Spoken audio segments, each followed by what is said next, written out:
Very good evening, everyone.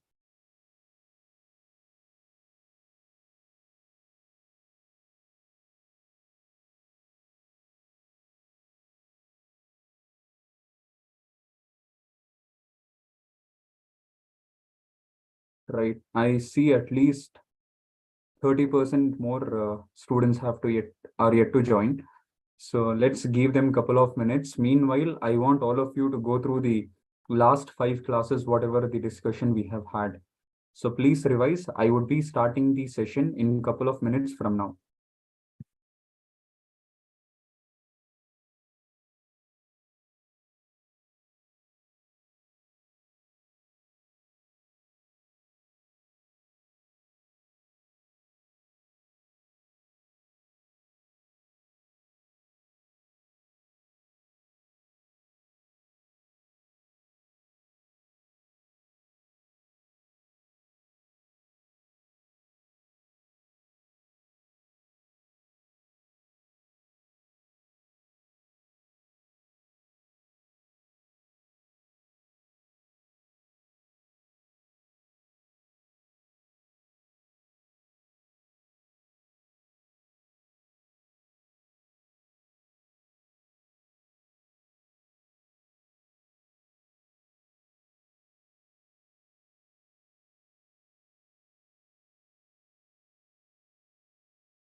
Right.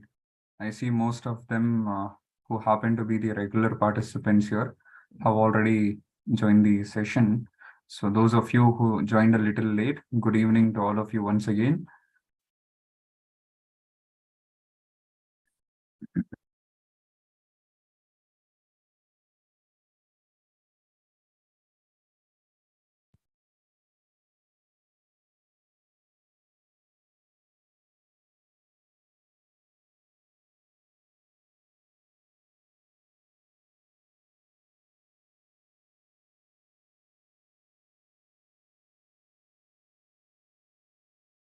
Right.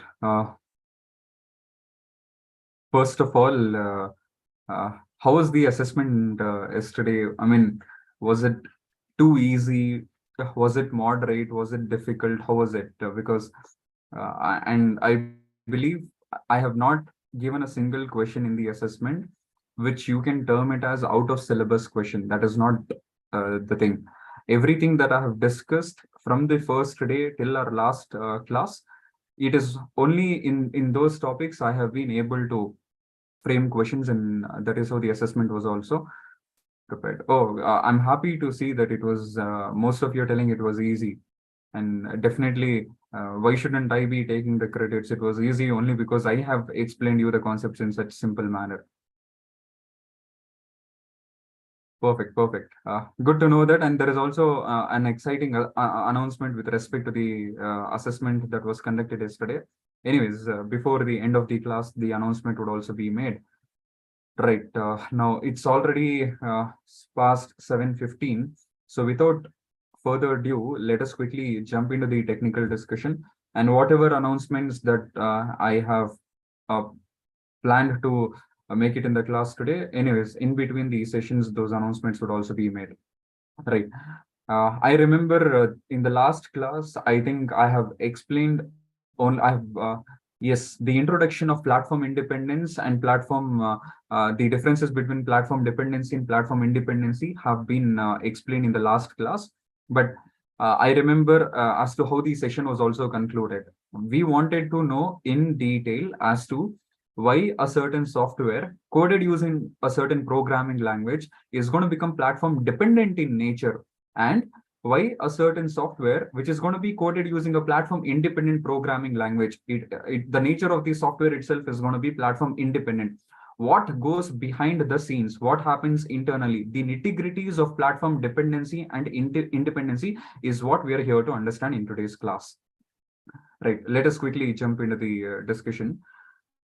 I have also ensured the paint screen of our last class is also going to be preserved. So I hope all of you are able to see my screen. This is what we have seen by the conclusion of the last class. I've explained to you that if in case any software is coded using a platform dependent programming language, for example, C programming language, the software is going to become platform dependent. And I mean, before which I would like to ask this question to all of you. What is meant by platform? Though the answer is already on my screen, what is meant by platform? Very good. It simply refers to the operating system of a computer. That is all. Don't try to confuse yourself. Good, good, good. That means a platform dependent software is such a software which will be executed on the same platform as whatever was the platform in the development environment, in the developer's computer. That is the meaning of platform dependency. Platform independency, it is the ability of a software to be run, to be executed on every single platform. Irrespective of the platform, you will be able to use that particular application. That is the meaning of platform independency. But we want to know in detail what really happens here. Why is that? And what makes a software platform dependent? What makes a software platform independent? What really happens behind the scenes? That is what we're here to understand. Right. Let us kickstart the discussion for today. The summary is also completed of the last class. Let us assume that maybe just a second. I don't know if the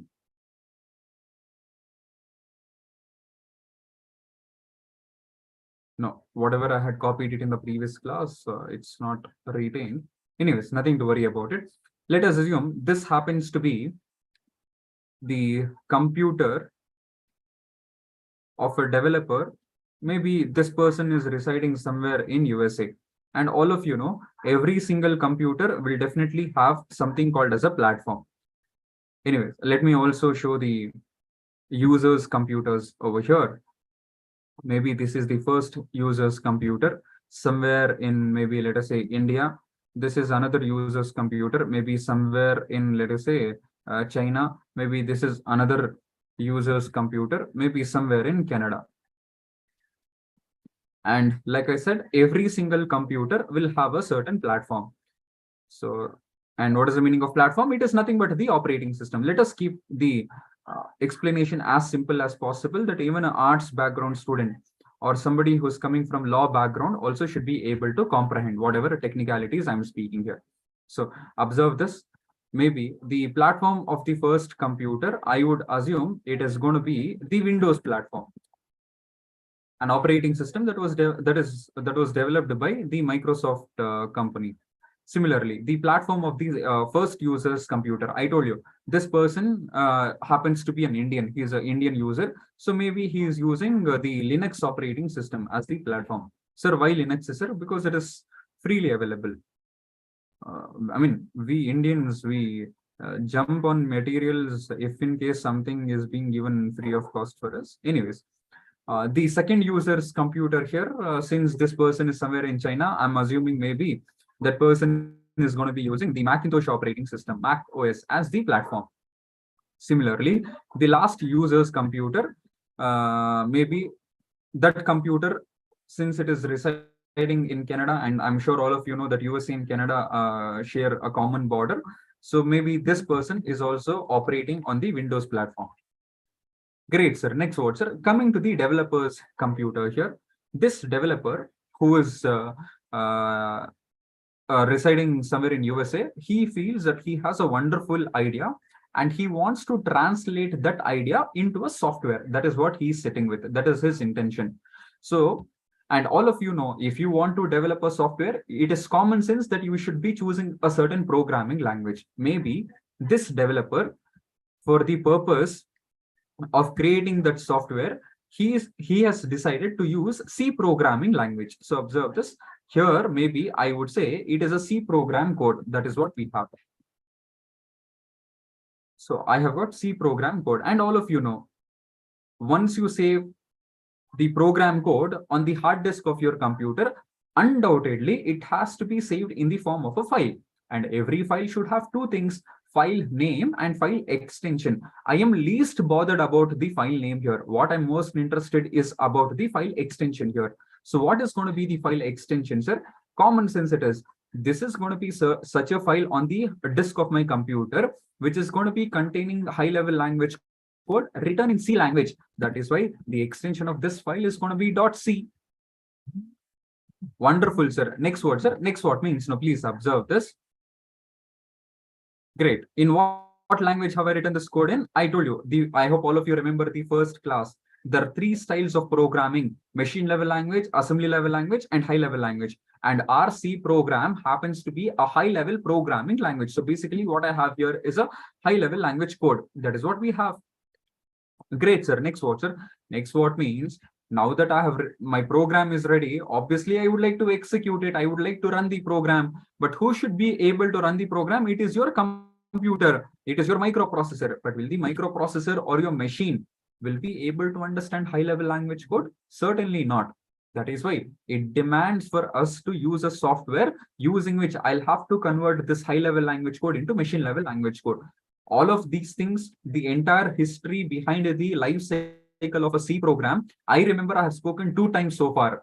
Once when I was explaining object file and executable file differences. Second, when I was also explaining the differences between compiler and interpreter. So I would like to go a little fast here. If in case you are absent for the previous class, please do not waste my time here asking questions related to the previous classes. In that case, please log into the LMS on the portal. All of my previous classes have been recorded. Please go watch them. In spite of watching them, if you have any valid doubts, please put it across to me. I would be certainly very happy to clarify your doubts. Anyways, so like I said, I would like to go a little fast because it is same as our previous class. So let us not waste a lot of time on this. Let us learn new things as early as possible. And this C program code is going to be given to a software. The name of the software is going to be the C compiler, because I told you C language happens to be a compiled programming language. Now, do not ask me what is the difference between a compiled and an interpreted programming language. Like I said, you have to go back and watch the previous class recorded session. Right. And all of us also know what is going to be the output of the compiler. It is definitely going to be the machine level language code. So please observe this. I'm going to show this is what is going to be the output of the C compiler over here. So please concentrate here. No doubt it is going to be machine level language code. I had also told you in the previous class that machine level language code, there is a name given to that. Very good, Rasagna. It is called as object code. Good. And that object code would be saved in a file which is technically called as object file, whose extension would be .obj. Great, sir. We understood, sir, what you're trying to say. Next word, sir. Next word means observe this.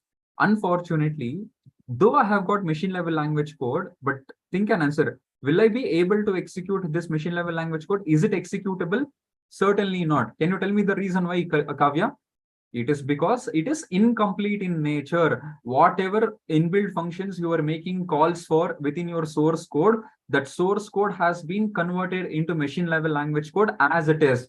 But the linking of the inbuilt library functions code has not yet happened. That is why it is my job to take this machine level language code and make it complete. So please observe this. I'm going to take this machine level language code. This time, I'm going to feed it as input to another software. What is the name of that software, sir? It is nothing but a linker. And the job of the linker, please observe this kindly here, is to convert that high level, that machine level language code, which is incomplete, into a machine level language code that would be complete in nature. And how would that be possible, sir? Because one of the inputs to your linker along with the object file would also be the code from the library files. So that I would just show it like this. Now with this 100%, our linker is going to take the code from the library files, and it is going to take your object file code, and it is going to combine it together, and it is going to generate a machine level language code that is executable, that is complete in nature. Good. So please observe this. Here I would say this is also our machine level language code, and this would also be saved in a file whose extension, already I have told it in the previous class, would be .exe. Basically, it would be an executable file. Great, sir. We understood so far. Next what, sir? Next what means, please observe this.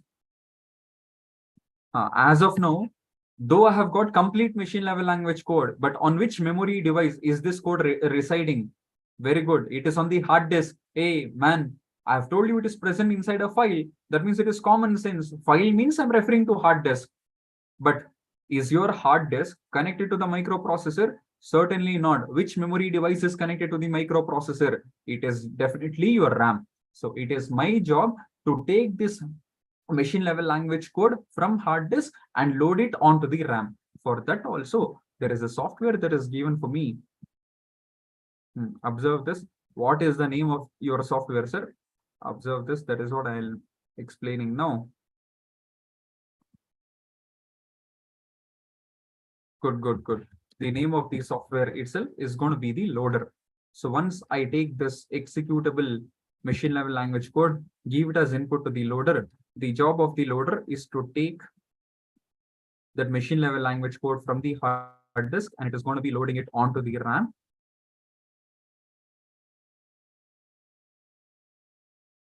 Same thing, whatever I've explained it in the previous class, but this now we are understanding in the context of platform dependency and independency.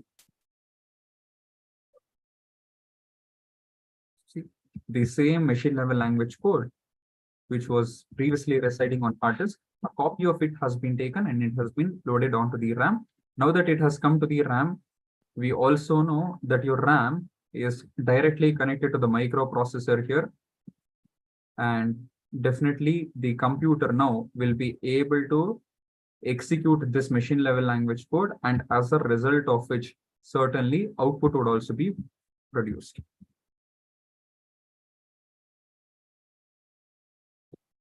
Perfect. 100% on the developer's computer. Will you be able to get the output? Why not? That developer on his own computer, he will be able to develop, he will be able to compile, and he will also be able to execute and see the output for his software. Now, once he has been able to develop his software, the moment he ran that software program, while he's executing the software program, he is mesmerized. He cannot believe the kind of software application that he has been able to create. Now he feels it is absolutely unfair that if I would restrict the use of this software only to myself, such a wonderful software should be put onto the internet so that everybody across the world will have access to my software application. Everybody can use it, and I want to benefit the humanity. That is what this person feels. At the same time, no doubt, he also wants to monetize his software. Whatever idea he had, he want to monetize it. So think and answer. After 1990s, once internet was invented, is there a need for you to upload this software in a CD and take that CD to sell it to people and go door to door to sell that CD? It is definitely not needed. We live in an internet era. So all that this developer has to do is this software application should simply be loaded onto the internet. So please observe this. It is simply supposed to be loaded onto the internet like this.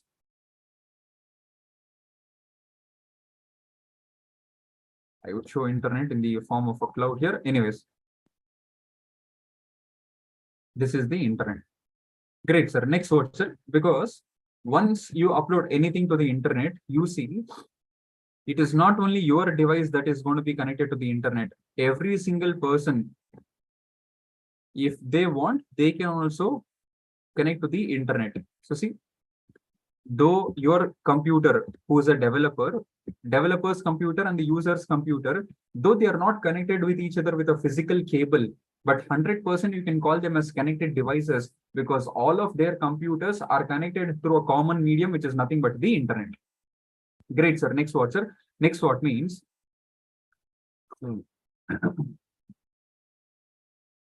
now the developer has to make a choice. If I have to upload my program code onto the internet, which code do I have to apply? Which code do I have to upload? Sir, what do you mean which code, sir? Because understand here, as a developer, this person is going to have three options. Firstly, either this person can upload high-level language code, observe this, or this person can also upload this machine level language code, and there is also another machine level language code over here. So in total, how many options has this developer got? Three options. So imagine you are that developer. Place yourself into the shoes of the developer, and now you have to make a choice. Tell me, will you upload the high level language code, or will you upload the machine level language code, which is present in the object file, or will you upload the machine level language code, which is present in the executable file?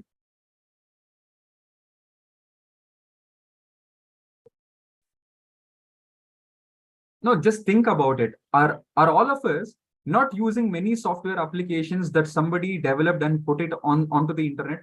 We are definitely using it. So we have always been downloading and installing those software applications within our mobile phones, within our computers.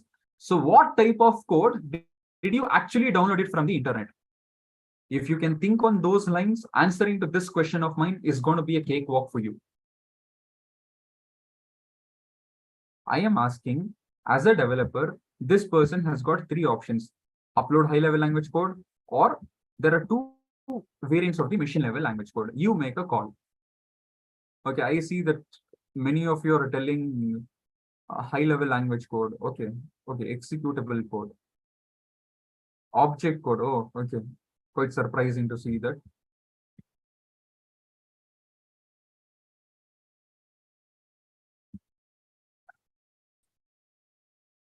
Okay. No, it doesn't depend on any situation here. No, Ajay, I'm not able. Okay, you mean to say MLL? Okay, I see that there is a A also in between. Anyways, good. I appreciate those of you who are responding to my questions here, and others who are so lazy to respond to my questions. Nothing can be done. It is going to have an impact on your understanding. Now, understand this. Understand this. I will go one by one here. If in case, if I would upload high-level language code, what would happen? Let us say, because some of you are actually suggesting to me that, sir, please take this high-level language code, upload it to the internet. Anybody who has a bit of common sense would never ever commit this mistake in their lifetime. Please understand, use a bit of common sense. This developer, maybe he runs a company. Maybe he has got 4 other developers to help him develop this software application. Let us assume maybe it has taken him 2 long years to develop that application. Wonderful application it is. Now, what you're asking this developer and the company to do is take that entire source code, which 5 developers for 2 long years have created it, take it, put it onto the internet so that everybody can download, everybody can use it. Do you think those individuals are fools to do that? 100% no. Please understand, the source code of your application is your intellectual property.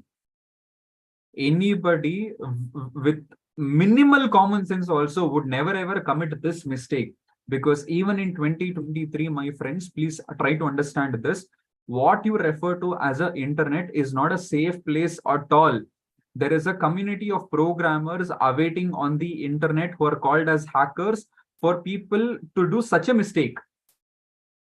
Just imagine if Mark Zuckerberg, after creating Facebook, if he has uploaded, if he has revealed the entire source code of Facebook on the internet, don't you think tomorrow somebody, or why somebody, tomorrow you can yourself download that entire source code, do some changes here and there. Maybe he has called the name of the application as Facebook. You will call it as maybe, let us say, Headbook. Some random names is what I'm giving. And maybe he has chosen the color of the entire UI. The theme is blue and white. Maybe you're going to make it as orange and white. And you will literally launch that software on the internet, and you're actually going to create a company out of that software application. But how long did it take for Mark Zuckerberg to create Facebook? Maybe it has taken 4 years. How long is it going to take for you to start a company? Maybe 4 days.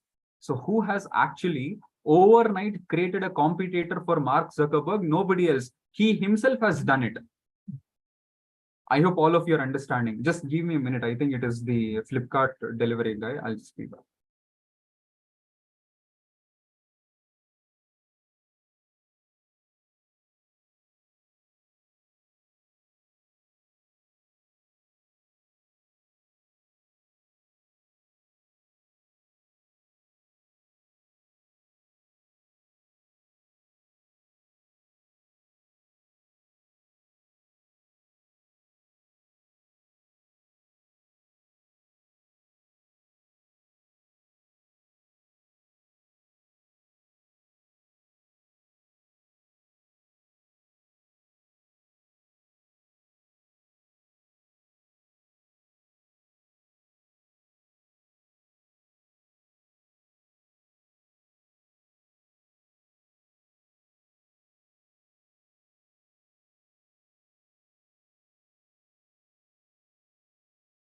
Right. Please pardon the delay. Anyways, I hope all of you have understood. Nobody ever is going to commit the mistake of uploading the source code on the internet because of the security reasons. That has to be clear in the minds of all of my students. No, even though if you're not agreeing to me, then I don't have any other option. I will have to throw a challenge at you. If you think you have the source code of Facebook in your mobile phone, no, sir. When I downloaded Facebook, I have got the source code of Facebook on my mobile phone. Okay, then you do it. you do one thing. Tomorrow, when you come to the, when you join the class, please put me in the chat, sir. I have the source code. Can you please give me the uh, access control so that I will be able to speak and I can turn on my video. I will also show that to you, sir. Okay, great. You do one thing. This is an assignment for you. If you think you have the access to the source code of Facebook, whatever that Facebook's blue color icon that you have, I'm not happy with it. Do one thing. Change that blue color icon to green color tomorrow, and I want you to show it to me. No, you have the access to the source code, right? Then you should be able to do it. And I'm somehow not very happy with the letter F on the icon. Do one thing, you please change it to Z, because my middle name also starts with that alphabet. So I want to see my alphabet over there. You will certainly not be able to do it. Trust me, you will not be able to do it.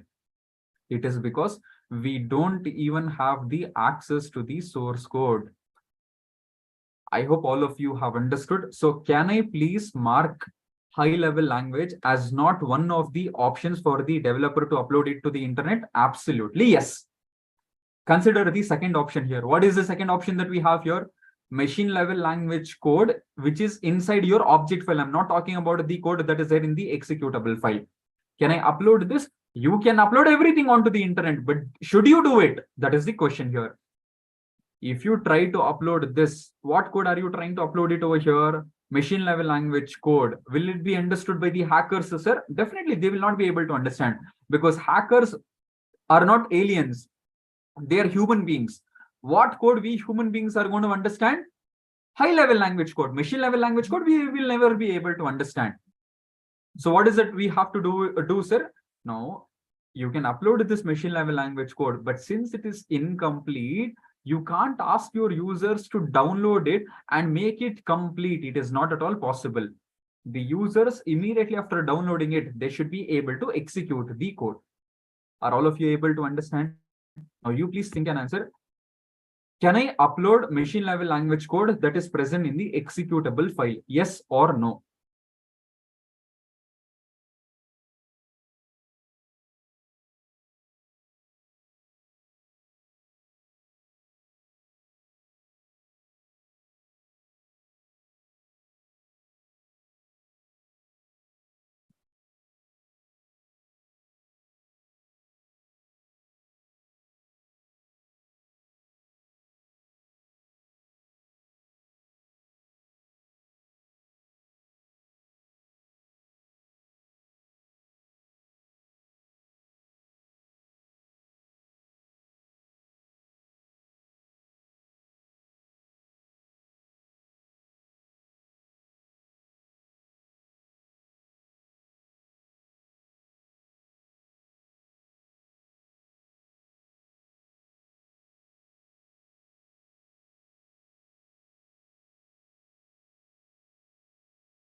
Did you figure out? Anyways, let us rule out the invalid options here. I will not be able to upload machine level language code because it is incomplete in nature. Will I be able to upload this code? I mean, other than this, we don't have any other option itself here. So definitely you're going to take this machine level language code, which is also complete in nature, and you're going to upload it onto the internet. So observe this, what is going to happen, sir? Definitely this option is also ruled out. So this is the only option that I'm left out with. So I would take this machine level language code, I would upload it onto the internet. Why, sir? Firstly, since it is in machine level language, there is no concern of security here because hackers will not be able to understand. Also, it is complete in nature. It is not incomplete. Because of these two reasons, I would prefer to upload this machine level language code onto the internet. Great, sir. Next word, sir. Now, all of these users are going to download whatever was uploaded to the internet. So see, once they are going to download it, what are they going to receive it, sir? Whatever was uploaded to the internet. So please observe here. The first user is going to download the machine level language code that was uploaded by the developer onto his computer like this.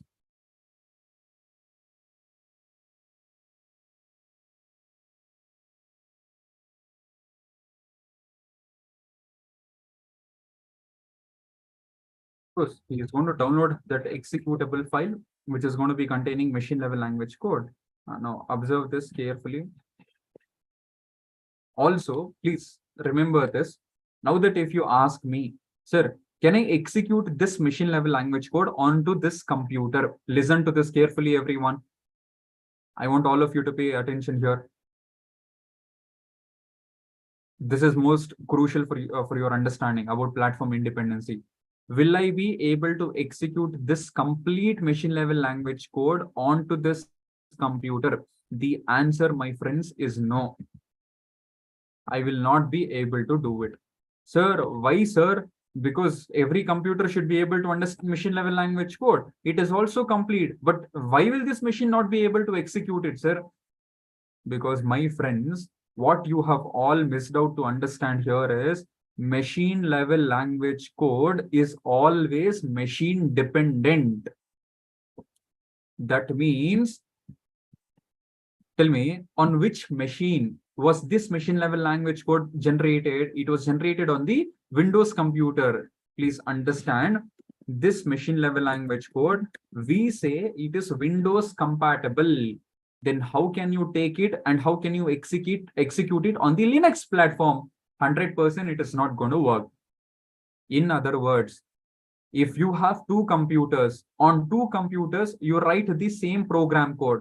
And when you generate the machine level language code, clearly you will see, though the program code was same, but two different machines have generated the machine level language code, which are completely different, which are not identical. I hope all of you are able to understand whatever I'm speaking here. In other words, this machine level language code is Windows compatible. Then how can you take it and how can you execute it on Linux? It is definitely not going to work. Oh, great, sir. What about this computer, sir? Same is the case with this computer also. Why would it be anything different here? See, if the second user also, who is somewhere in China, if this person would download the machine level language code, observe this. If this person would download the machine level language code that was uploaded by the developer, will he be able to execute? Sir, unfortunately, he will also not be able to execute because on this computer, you're trying to execute Windows generated machine level language code. How can you run it on Macintosh operating system based platform? Definitely here also output is not going to be produced. Sir, what about the last computer, sir? The last user happens to be a Windows user. So will this person be able to execute the machine level language code, sir? That is what we have to see. Observe this. So see, observe this. This person is going to download the machine level language code.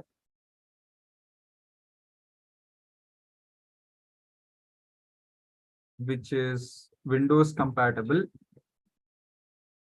And luckily, this computer also has a Windows platform. 100%. The last user will definitely be able to execute that application, and as a result of which, output would also be produced. Now, in the last class, with that WhatsApp example, I had given a superficial view of what is meant by platform dependency.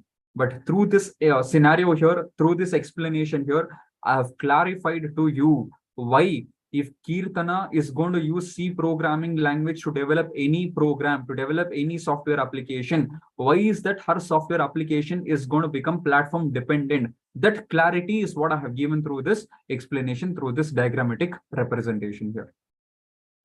Is that clear, everyone? Just remember this golden statement. Machine level language code is always machine dependent. That means the machine on which the machine level language code was generated and the machine where it is going to be executed, both of those machines are supposed to have the same platform. Only then the code will be executed, else it is not going to be executed. Is that clear, everyone? Did all of you understand so far? Perfect. Now, see, this is what I would like to name this topic as failure of C in case of platform independence. Next, we should understand success of Java, how Java is going to achieve platform independence. Is it clear, everyone? Right. Please, for at least 60 seconds, have a thorough glance of the entire diagram here. Tomorrow in the interviews, if they ask you this question, how come C is platform dependent? This is the diagram that you're supposed to draw in a sheet of paper and you should be explaining it. So please go through it.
Did all of you get it?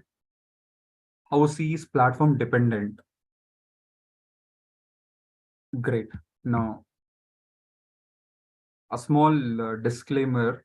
The next set of discussion is going to be extremely crucial and critical for your understanding, because anyways, we're understanding Java programming part here. So it is very rare that they can ask you this question, explain how C is platform dependent. Now, what you need to understand is what question could be asked for which there is a huge probability. It is how Java is platform independent. That question is what is going to be asked.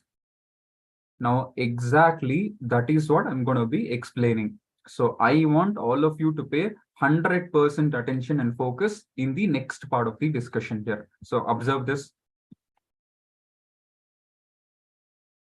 If in case you want to take a screenshot of this, you can take it.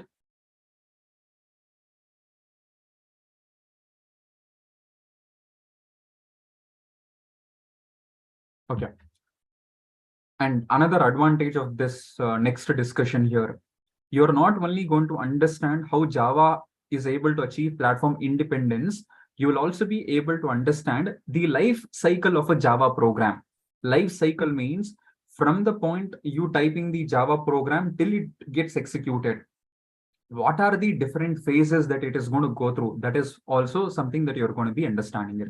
So, right, observe this, everyone. Let us take up the same scenario here. This happens to be our developer's computer. And these happens to be the user's computer. Same scenario, exactly same scenario here with just one small change. What is that small change, sir? You will get to know in another 60 seconds from here. And all of these three users are situated in the same places. The developer is in USA, the first computer is in India, second one happens to be in China, and the third person is in Canada. Right. Undoubtedly, please try to understand. And I would be very happy in the interviews if you can explain just like how I'm explaining here. You should not be giving oral answers to the technical recruiters. They are not going to appreciate it. You are applying for the job of a software developer. Your job is to write the code. It is not to verbally speak the code. I hope you understand there is a difference here. So if I am one of the recruiters in the technical panel, I would 100% any day recruit a candidate who would request for a sheet of paper, and whenever asked something, that person is going to write a program, draw the diagram, and explain to me. I would not even waste my time asking any other question. Immediately, I would have made up my mind. This person, I want this person in the company. Not just in the company, I would also go ahead and fight with the HR that I want this candidate in my team in the company. So please make sure you also cultivate this habit whenever something is asked. I mean, it is not a Viva exam that happens in your colleges. Don't treat like a Viva exam, your job interviews. Whenever they ask you, how is Java platform independent? Don't give a verbal answer folding your hands like this. First request, sir, can I please have a sheet of paper? Take the sheet of paper, turn it around to both of you, and start drawing this diagram. And of course, don't, it is not going to take as much as time it is taking for me, because here I am doing it in the paint application. You would be drawing with your hands, rough diagram. And that is how you need to explain. Trust me, if you explain a certain concept on a sheet of paper with a supporting programming example, definitely that person will not be asking you any other question. So I would be extremely happy in the interviews if you can explain this concept just like how Zabi sir is teaching it. So please concentrate on the choice of the words also that I'm using here. Great. Next word, sir. And we also know that every computer will also have a certain platform. So let me just quickly write all of their platforms here. So maybe the first computer, developer's computer, is running on Windows platform, and maybe this Indian user's computer is maybe running on such a computer whose platform happens to be Linux. I told you the reason, free to download. And the second computer, maybe this is running on the Macintosh operating system platform. Maybe this person is just surviving on one kidney, because if he has a Mac operating system, definitely one of the kidneys were sold out. And the last computer is once again running on the Windows platform. So please observe this kindly here. Right, next word, sir. Sure, also the developer feels that he has a wonderful idea that is going to change the way people's, in other words, it is going to have a positive impact on the people's life. So he feels that he wants to convert that idea into a software here. That is what he wants to do. So what is that he's going to be doing it, sir? So see, on his computer, he is going to sit and he is going to create that software application. And what is the definition of a software or an application? Nothing but collection of programs. And what is a program? Set of instructions. In what language are you supposed to code those instructions? Using a programming language. Sir, this time, this developer is going to use which programming language, sir? I told you, everything is same in the entire scenario. The only change here is in terms of the choice of the programming language. In the previous case, the developer had chosen C programming language. This time, very smartly, he is not going to choose C or C++. He is going to choose Java as the programming language to develop that application. So I would say this is the Java program code. And just like how your C program, when it is saved on the hard disk, it would be saved with the extension .c. All of your Java files on your hard disk will be saved with the extension .java. Kindly do not forget this. Is that clear, everyone? Perfect, sir. Next word, sir. Next word means, understand this. Of course, what type of language Java is? It is a high-level programming language. Basically, this is our high-level language code that we have. Great, sir. Next word, sir. Now that the program code is ready, the developer wants to execute it on the same computer before he is going to upload it onto the internet. But think and answer, let it be developer's computer or user's computer. Computers, end of the day, what is the language they're going to understand? Binary language, nothing but machine level language. But in what language do I have my program code as of now? High level language. So what is that I should be doing it? I will have to do the conversion. And to convert it, this time, please observe this. which software are you going to be using it, sir? I will have to definitely use a compiler, but not just any other ordinary compiler. This happens to be a very special compiler. You will understand the reason why I'm giving so much hype about it. Sir, what is this compiler called as, sir? It is not any other compiler. It is our Java compiler. And please remember the command to activate Java compiler onto your computer. It happens to be Java C. Sir, we didn't understand anything. I also know that. Forget about this word called as command. This is what in tomorrow's class I would be explaining. As of now, simply remember for Java compiler, Zabi sir is telling there is something called as command, it seems, and that command happens to be Java C. That is all you should remember. Sir, that is okay, sir. But can you tell me what is so great about this compiler? You're giving so much hype about it. Now comes the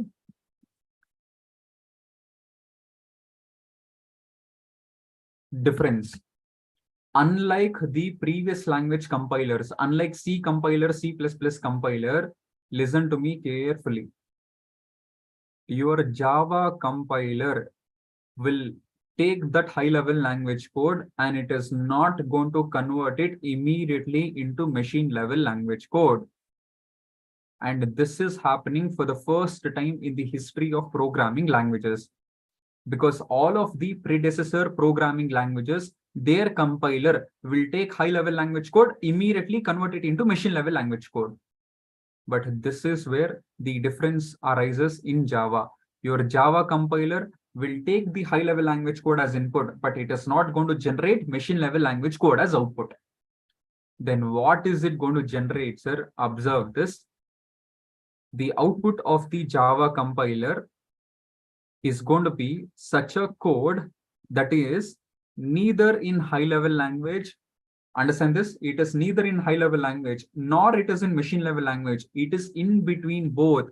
In other words, we technically refer to it as intermediate level language code.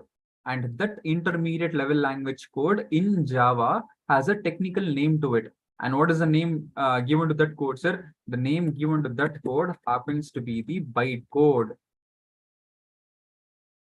Are you understanding so far? What is bytecode? Bytecode happens to be the output of the Java compiler, which is neither in high-level language nor it is in machine level. It is in between both. Such a code is what is referred to as bytecode. Just like let it be source code, bytecode, object code, executable code. Every code should be saved inside a file.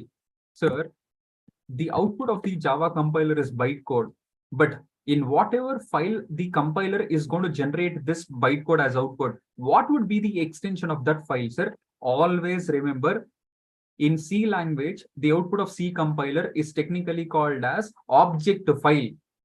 In Java, the output of Java compiler is a file whose name happens to be class file. Hence, the extension of such files would be .class. That is what I told you. If you are attending this class thinking Zabi sir will only explain difference between platform dependency, independency, you're wrong.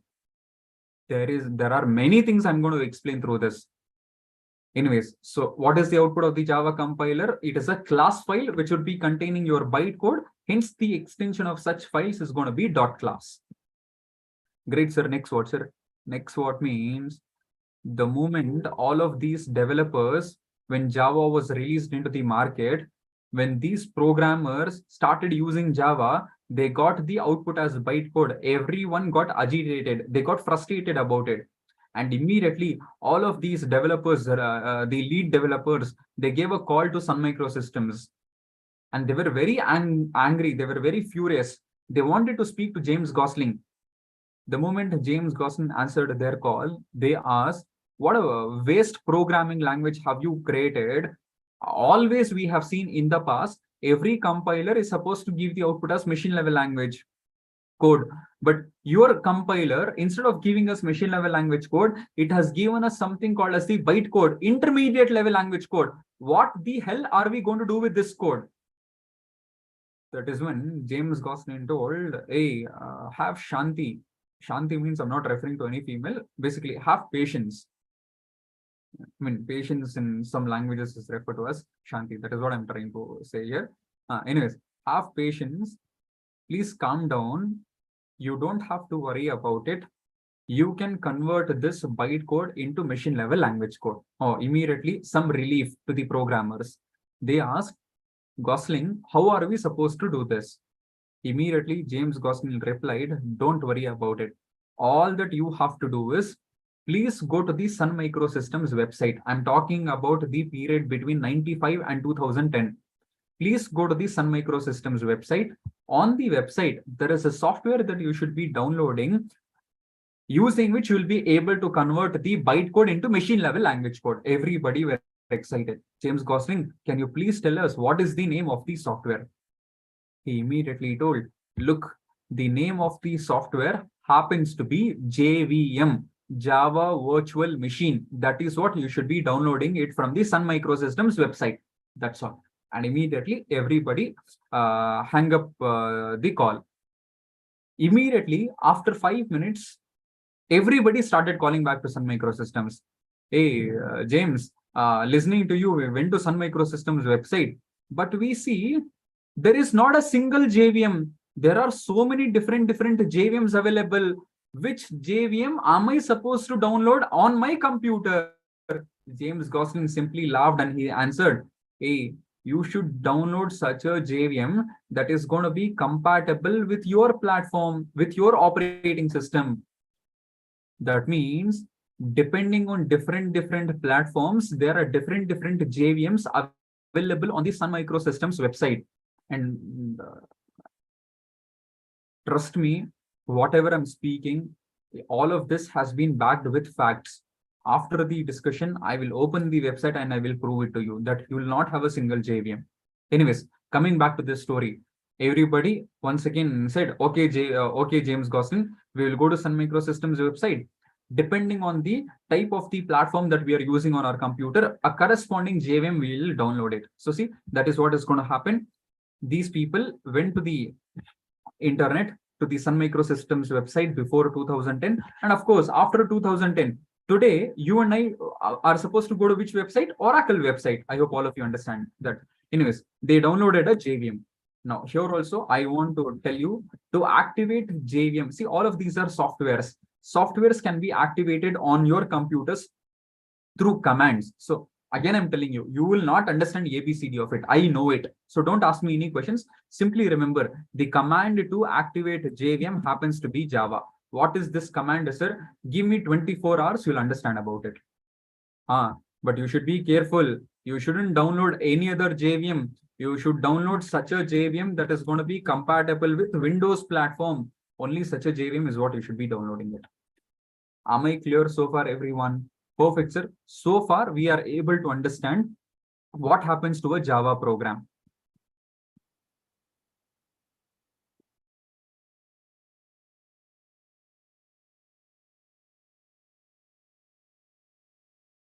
So see, now immediately the developer is going to take these bytecodes which are present in the class file.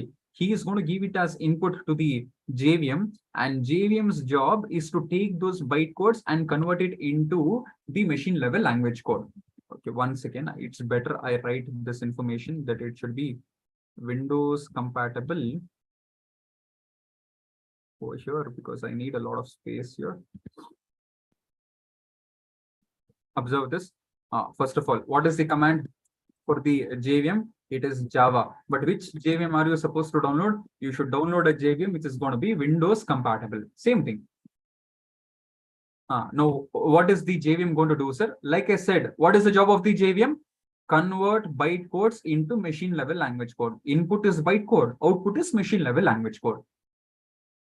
Now, please understand, JVM happens to be a very sophisticated, complicated software. Within this software, there are many other softwares which are going to do those jobs. What are you talking about, sir? Within your JVM, there are many other softwares.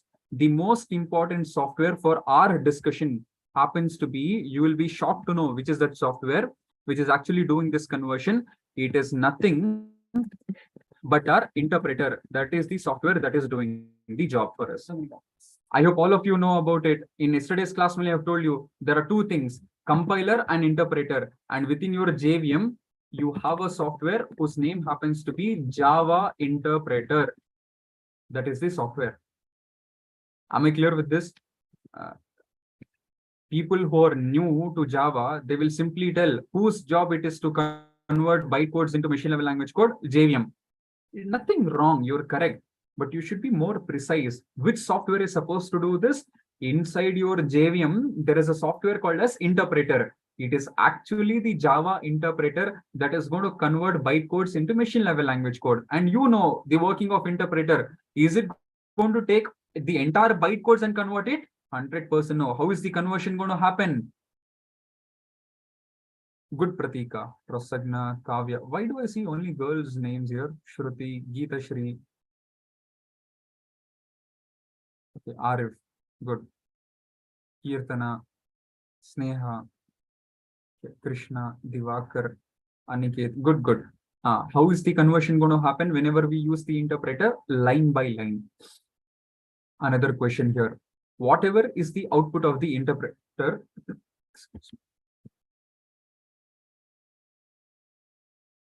just give me a minute. I've got cold from morning.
Okay.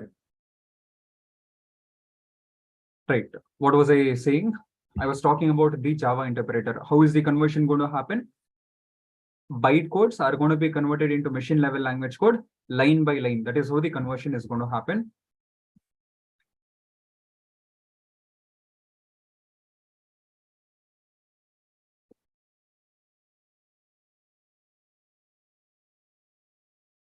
So observe this. And another question to all of you. No doubt the output of interpreter is going to be machine level language code. But where do you think that machine level language code will be sent? Will the interpreter send it to hard disk?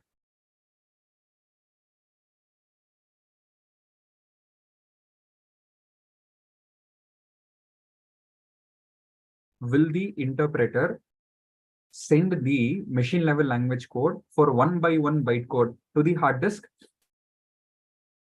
100% no. Where is it going to send it to? Directly to the RAM. So observe this. I will do one thing. I will show the RAM over here.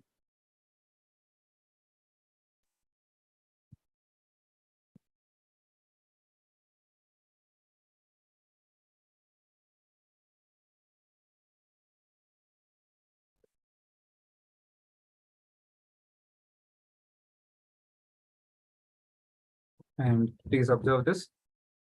And on the RAM, the interpreter is going to generate the machine level language code. Of course, you know, it won't be called as an executable image. It is going to be called as an executable byte.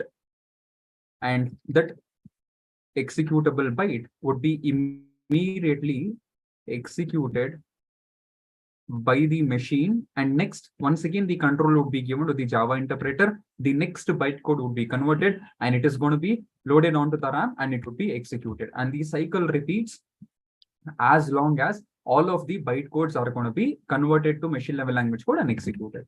Congratulations.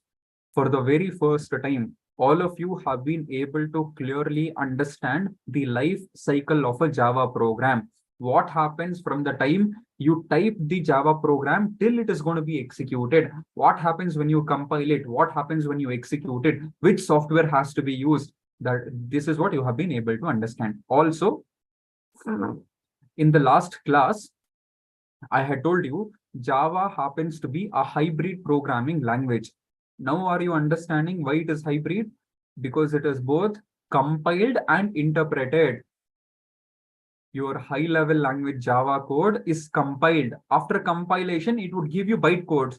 And those bytecodes are not compiled. They are interpreted to machine level language code. So in the entire life cycle of your Java program, somewhere are you using both compiler as well as interpreter? Yes. This is why Java is considered to be a hybrid programming language.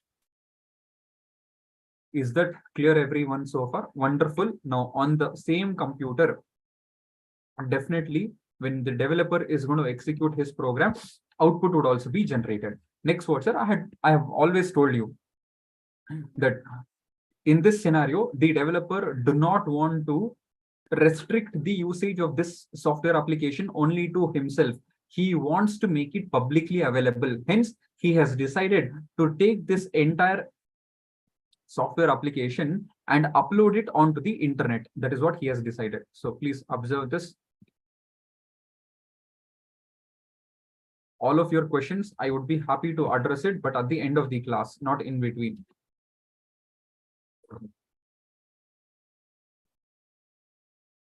Right. Now see, once again, it is the same dilemma for the developer, the same confusion. What code am I supposed to upload it to the internet to make my application publicly available so that everybody across the globe will use it and I can also make money out of it? Now you please think and answer. Good, Aniket. In total, first of all, I want to know how many options I have. That is the first question that I have for all of you. The Java program code, source code is nothing but in high level language. Bytecode is an intermediate level language code. And we also have the machine level language code.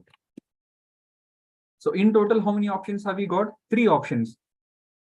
But if you're thinking we have got 3 options, you're certainly wrong. We don't have 3 options. We have got only 2 options. Sir, where, sir? We see it in your diagram also, sir. There are 3 options, sir. There are 3 types of code in a Java program. I'm sorry, you don't have 3 types of code here. Can you tell me the reason why? I say there are only 2 options available here. Hey, common sense it is. See, look at this here. Whatever is the output of your Java interpreter, which is nothing but machine level language code. Is that machine level language code stored on your hard disk? That is what we refer to as saved. Is it saved on the hard disk? 100% no. It was directly loaded onto the RAM and it was executed. After execution, that machine level language code was erased from the RAM. When it was not saved on your computer, how can you take it and how can you upload it to the internet? I hope you're understanding. This is available on the RAM. Anything that is available only on the RAM, you will never be able to access it directly if it is not on the hard disk. Am I clear with this? That is why I told you, to be honest, we don't have 3 options. We have got only 2 options. This option is already ruled out.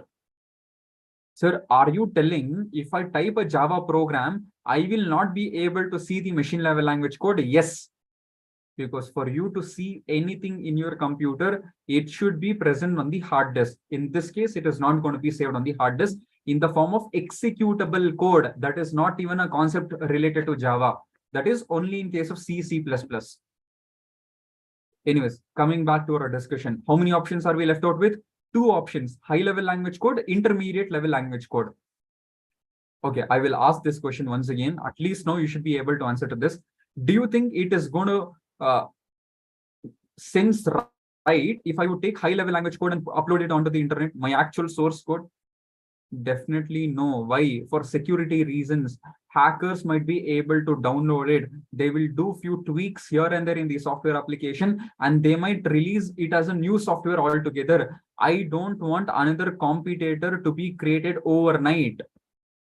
In other words, source code is definitely not an option to be uploaded onto the internet.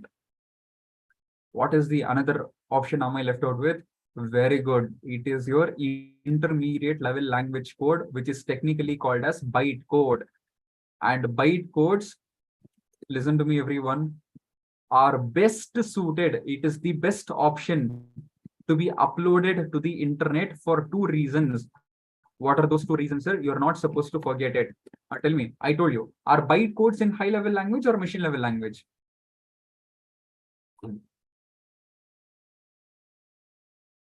Good, Rasagna. They are neither. They are in between both, nor in high level, neither in machine level. Uh, Anything that is not in high level, can it be understood by hackers? Hey, I told you, hackers are not aliens. They are also human beings. So will they be able to understand bytecode if you ask me? 100% no.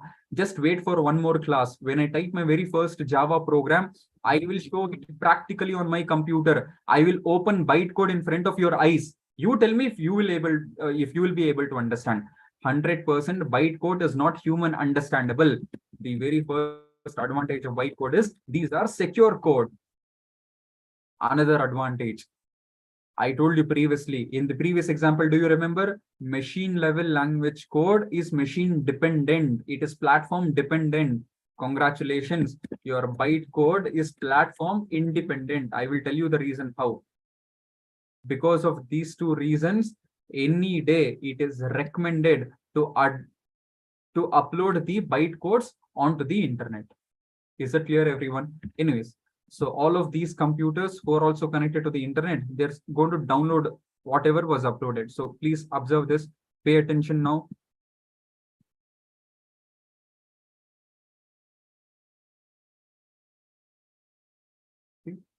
This user, who is an Indian user, is going to download this application from the internet. And what is he going to download, sir? Common sense, whatever was uploaded. What was uploaded? Bytecodes. So see, the same bytecodes, basically it would be present in .class file. He is going to download it like this. Good, Udaya. So see, he is going to download it. But you think an answer. Let it be on any computer. Will you be able to execute the bytecodes with your machine? No, because machine understands only machine level language code. But bytecodes will not be able to be executed. They're not understandable. So what is that this user should do? Very good. Once again, this user would go to the internet, and now you should think and answer. Which JVM do you think this user is going to download? To convert bytecodes to machine level language code, this user should download a JVM, but not just any JVM. This user should download such a JVM that is going to be compatible with very good Linux platform. Such a JVM is what he should be downloading it. Am I clear with this? So what is the advantage here? Observe this JVM now, and of course, who do we have inside the JVM? Who is going to do the conversion? It is the Java interpreter. So 1 second, observe this. Let me complete the diagram.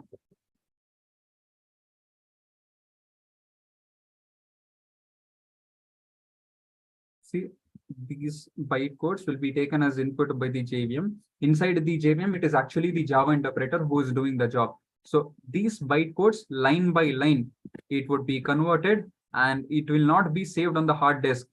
It is going to be directly loaded onto the RAM.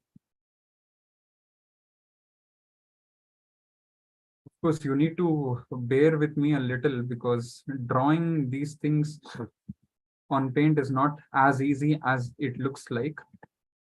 So please have a little patience and do assist me. So what is going to happen, sir?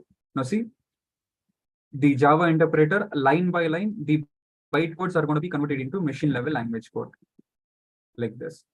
Now you please think and answer. Can I execute this machine level language code on Linux computer or not?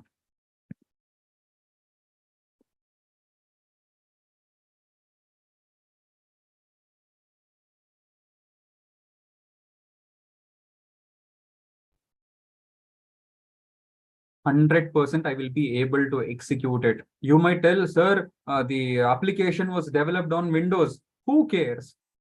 I told you machine level language code is machine dependent.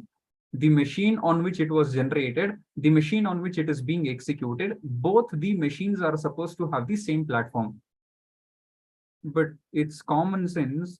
This machine level language code that you see on the Linux computer, it was not generated on the Windows platform. It was generated on the Linux platform. If it was generated on the same computer, why will it not be able to be understandable by the same platform? 100% undoubtedly, it can definitely be executed on this computer also. So if you ask me, will we get output on this computer? Absolutely, yes.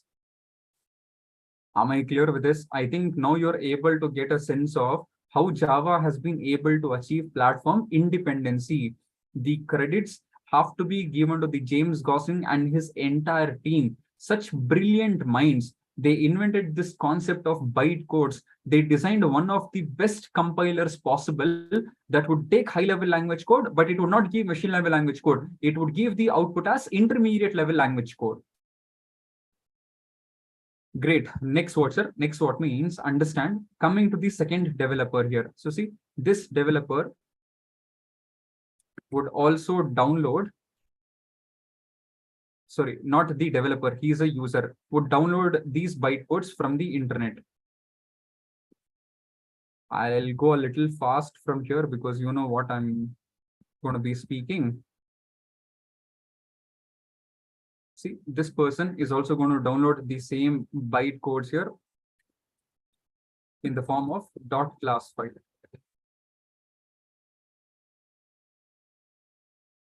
But you know, can I execute bytecodes on any computer?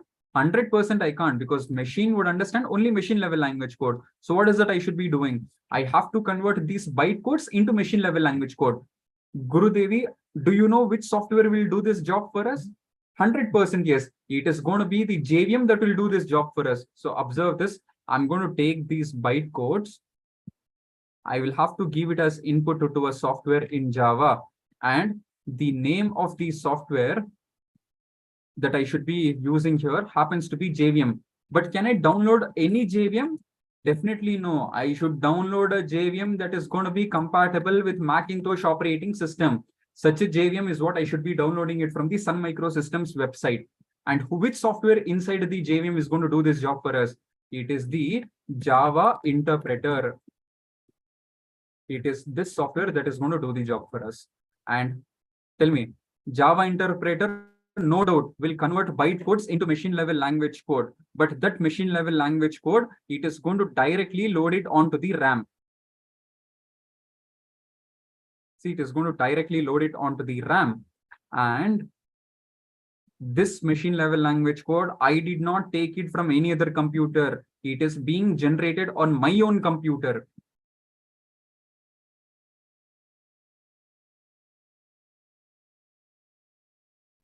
So see, since this code was generated on the same computer, will I be able to execute it on the same computer? 100% yes. Why not? As you can understand, definitely on this computer also, I will be able to run this Java application.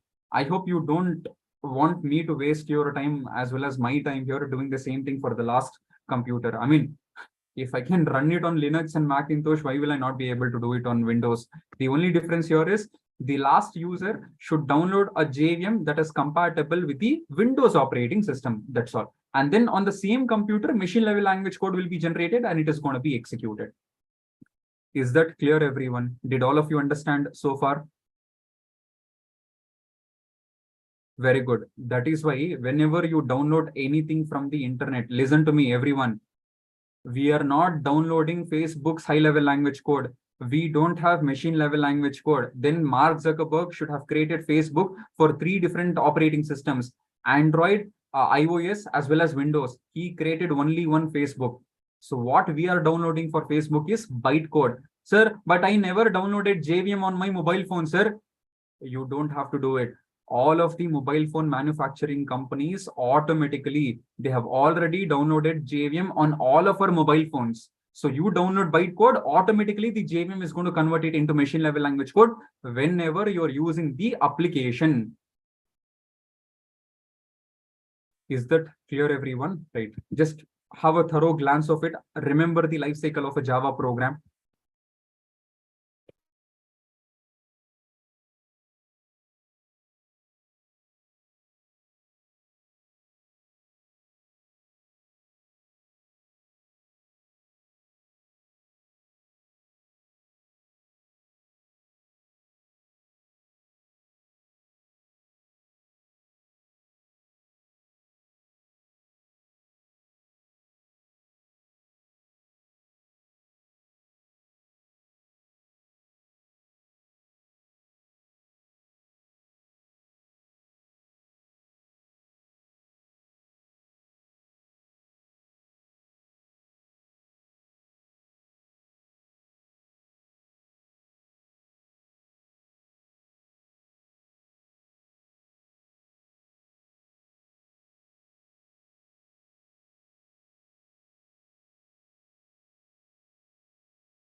Did all of you understand how Java has been able to achieve platform independency? Like I said, the credits have to be given to this software called as the Java compiler, which, unlike any other softwares, unlike the previous compilers, it is not going to convert high level language code into machine level language code. Rather, it is going to first convert it into bytecodes. And then in Java, we also have this special software called as the JVM. And this JVM job is to take those bytecodes and convert it into machine level language code. Is that clear, everyone? Just understand this, how huge it is going to, the amount of impact that it is going to have on the developer, on the company here. If in the previous scenario, if in case you used C or C++ to develop that application, it is going to become platform dependent. That means if you develop that application only once, if there is a market which has got 100% of potential clients, potential customers, and when I say potential customers, that means these customers are in need of such a software application. Only such people, such clients are going to be termed as potential customers. But out of 100% of potential customers, you will be able to provide services. You will be able to cater only to 30% of those entire customers. The rest of the 60 to 70% of the customers, you will not be able to provide services to them at all. Sir, but if I want to cater to all 100% of them, then you should do this. You should recruit 3 developers. One developer should have a computer which is running on Windows. Another computer should be using Linux. Another computer should be using Macintosh. Then what you should be doing is, one second.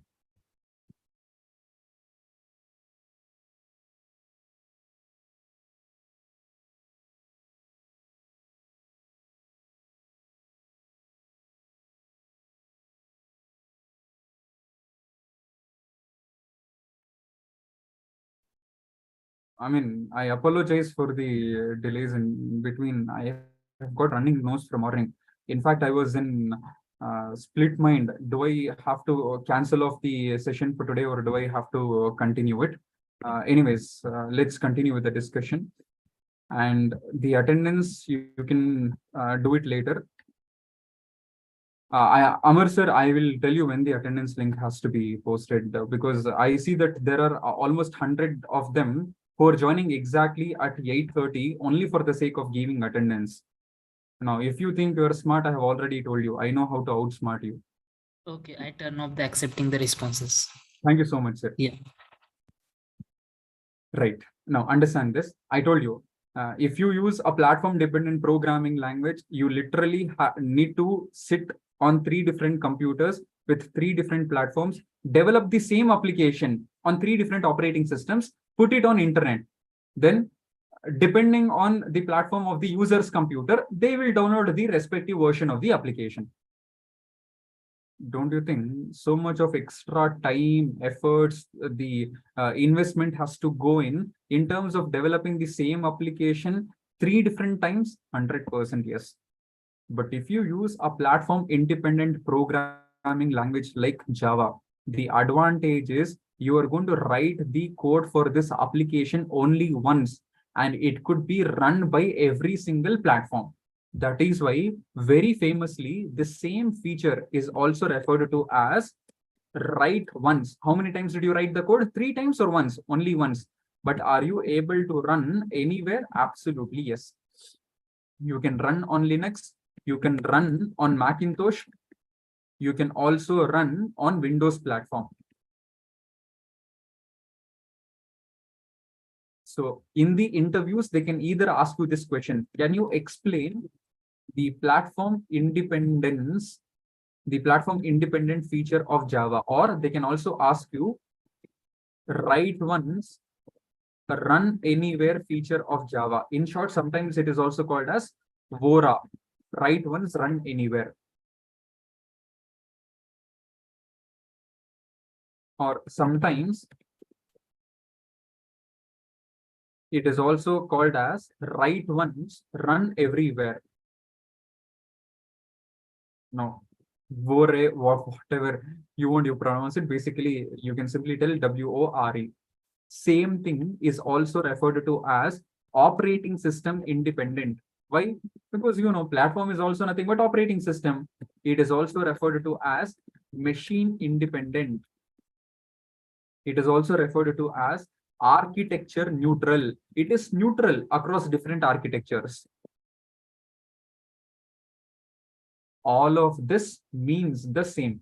And very famously, there is also another term that is given to this. It is also referred to as the portable feature of Java. Am I clear with this? Portable is basically a word that is taken from transportable. Are your Java applications transportable for different platforms? Yes, but they in short are referred to as portable feature. Portability in Java. This is what it means. Am I clear with this? All of these are synonyms. Synonyms means different words, but their meaning happens to be same. Did you understand everything that I have been able to speak so far? Java is a platform independent programming language, and how it is platform independent, that is what in today's class I have been able to explain to you. Right, now understand the next part of the discussion here. Let me just take you to the internet. See, I told you that we don't have a single JVM. I'll also prove it to you. I'll go to Oracle's website because after 2010, I can't go to Sun Microsystems because the entire company itself has been acquired by Oracle. So today, if I have to download Java, I should definitely go to Oracle's website. I'll go to Oracle. I'll go to products somewhere. Java should be there. See, I'll go to Java. Is there a button to download? See here, you have download Java. Of course, we know the latest version of Java happens to be 21, and Java 17 also happens to be one of the stable versions of Java. So see here, if there are different sections for different versions here, if I click on Java 21, but if I scroll down, you see that there are different tabs available for 3 different operating systems here. This is for Linux. If you're a Linux user, you should be downloading Java from one of these links. If you're a Macintosh user, then there are separate links given for you. If you're a Windows user, then one of these links is what you should be using it. So that is what I told. Whatever I'm speaking, it is after thorough research, thorough homework. It is only backed by facts. That is why I'm speaking all of this information to you. Anyways, once you download Java, how to download, how to install, don't worry about it. All of that also practically, I would only be demonstrating it. I know some of you might be telling, sir, we don't see JVM, sir. There is something called as JDK. See, just like how your Java interpreter is present inside a JVM, your JVM is present inside a kit. That kit is technically called as JDK. Don't worry, that also you'll be understanding it very shortly. Am I clear with this, everyone?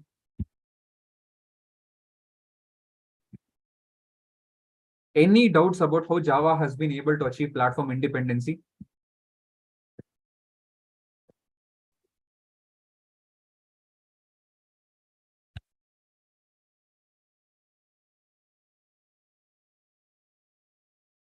Good, good. Right, a quick summary of this. What happens to your Java program? See, look at this, everyone. Once you type your Java program, first you'll have to compile it. How to compile it, sir? Using the Java compiler. The moment you compile your high-level language Java code, it would not give you the machine-level language code. In fact, it is going to give you the intermediate-level language code called as bytecode, which is neither in high-level nor it is in machine level. It happens to be in between both. Then that bytecode is supposed to be converted to machine-level language code. And to do that conversion, I need the help of another software in Java called as the JVM. But JVM happens to be a platform dependent software. That means for different operating systems, we have got different JVMs available. Hence, depending on my platform, if I happen to download the corresponding JVM, I will be able to convert those bytecodes into machine level language code. But to be very specific and precise, who inside the JVM is going to do this conversion for us? There is a software inside the JVM whose name is Java interpreter, whose job is to read the bytecodes line by line and convert it into machine level language code. And that machine level language code will not be saved anywhere on your hard disk. It is going to be saved on the RAM. I can't say it is going to be saved. Basically, it is going to be loaded onto the RAM. Directly execution proceeds from there. This is how a Java program is going to be executed. Is it clear, everyone? Now, whatever today, diagrammatically, I have explained to you everything in tomorrow's class. I am going to write a Java program, and all of these steps, practically, I'm going to demonstrate it on my computer while I'm sharing the screen. Also, in the same class, the installation procedure of Java will also be taught to you. Is that clear, everyone? And as you can see here, I'm going to develop the Java program only once, but I will be able to run it on every single computer here. Of course, the credits for running should be given to JVM here. That is how Java has achieved portability. Java is a platform independent programming language. All of these are different synonyms for the same. Right. Now I have an assignment here for all of you. I want all of you to take a screenshot of this. Once again, I'll tell you what the assignment is going to be. I feel for the diagram should be complete. Just give me a minute. In front of you, I'll just complete the diagram because you will need the help of this diagram for you to complete the assignment.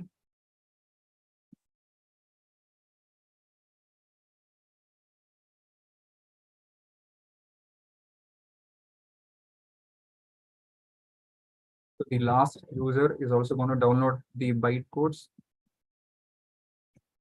from the internet, and then to execute those bytecodes, we would need the assistance of another software called as the JVM, but I shouldn't be downloading any random JVM from the internet. I should download a JVM that is going to be compatible with the Windows platform. And in this discussion, I am interested inside the JVM about a software called as the Java interpreter, whose job is to read these bytecodes line by line and convert it into machine level language code. But as we understood the differences between compiler and interpreter in the last class, the interpreter wouldn't send the machine level language code on the hard disk. In other words, it won't save that machine level language code. It is going to directly load it onto the RAM.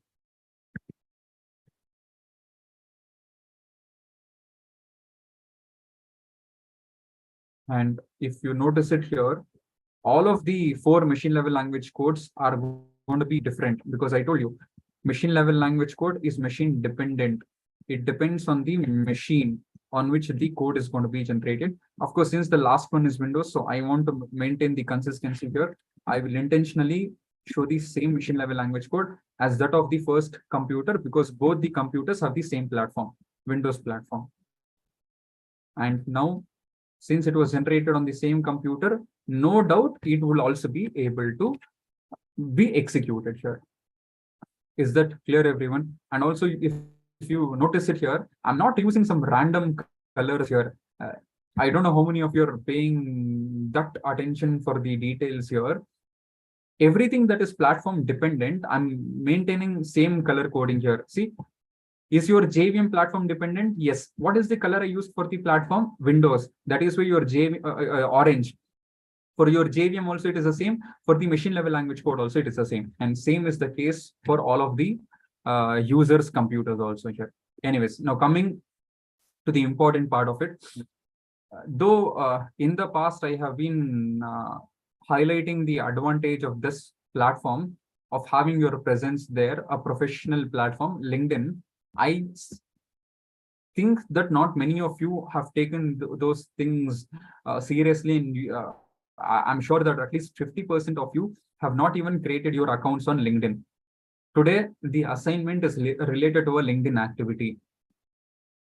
I want all of you to, of course, I will share the screen, then you can take the screenshot. You will be taking a screenshot of this entire platform independency diagram. This diagram, you will upload it onto your LinkedIn accounts. There is an option there called as write post. See, understand this. Doesn't matter tomorrow whether you will be a software developer or you will take up some other profession in life.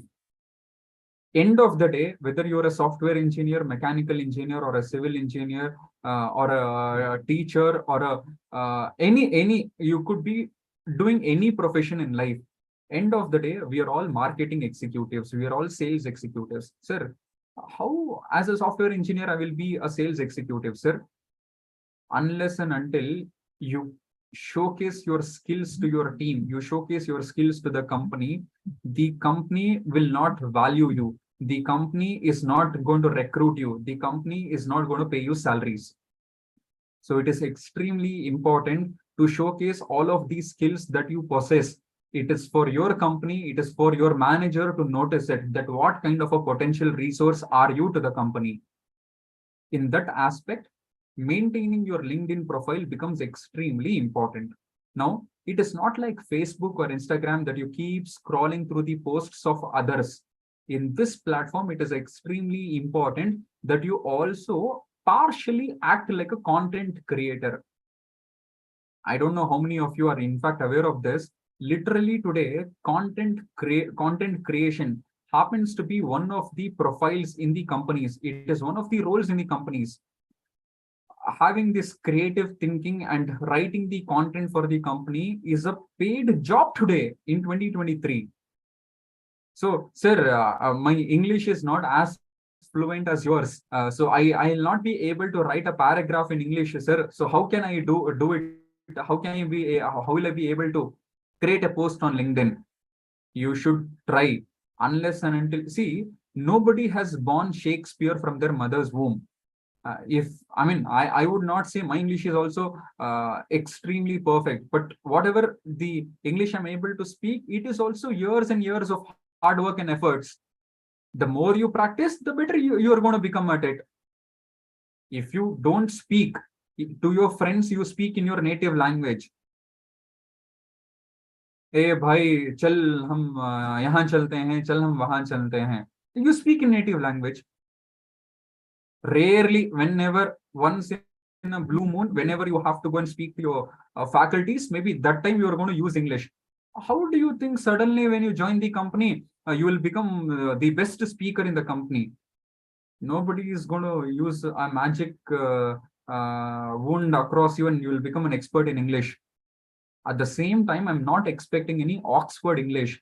That is why in the interviews also, for you to convey whatever you know about the concept to the interviewer, to the recruiter, you should be able to use the language. If you have understood how Java is platform independent programming language, unless and until you put it in words and convey to the recruiter, can the recruiter get inside your head and check whether you know the concept or not? That is not going to happen.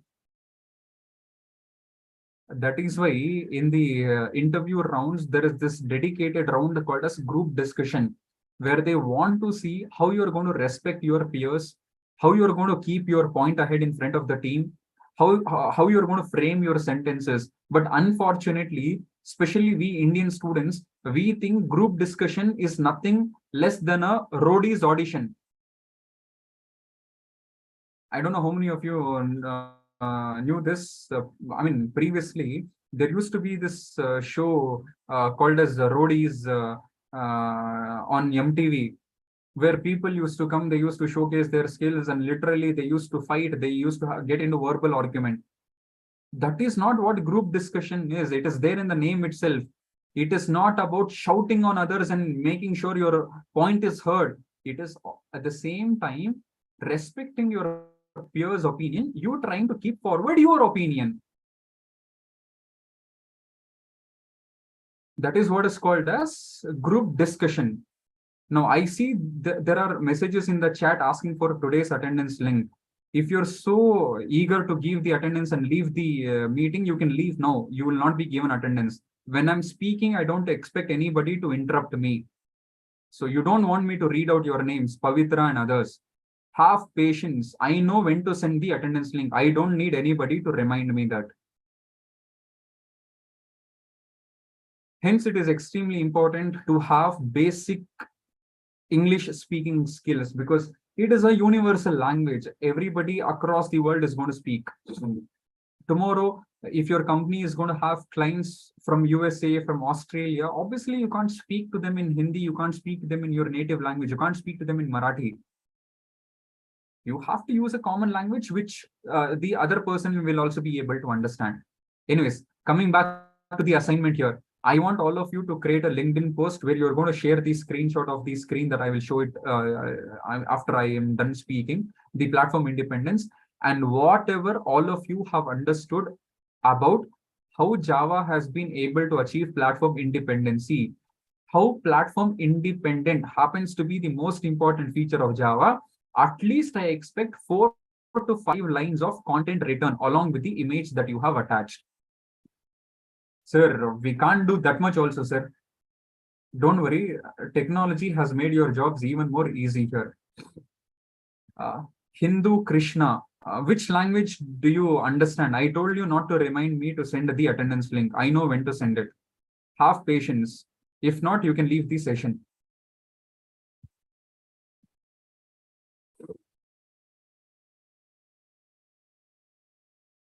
There are AI tools available. I'm sure all of you have heard of this called as Chat GPT. Basically, it is a chat bot.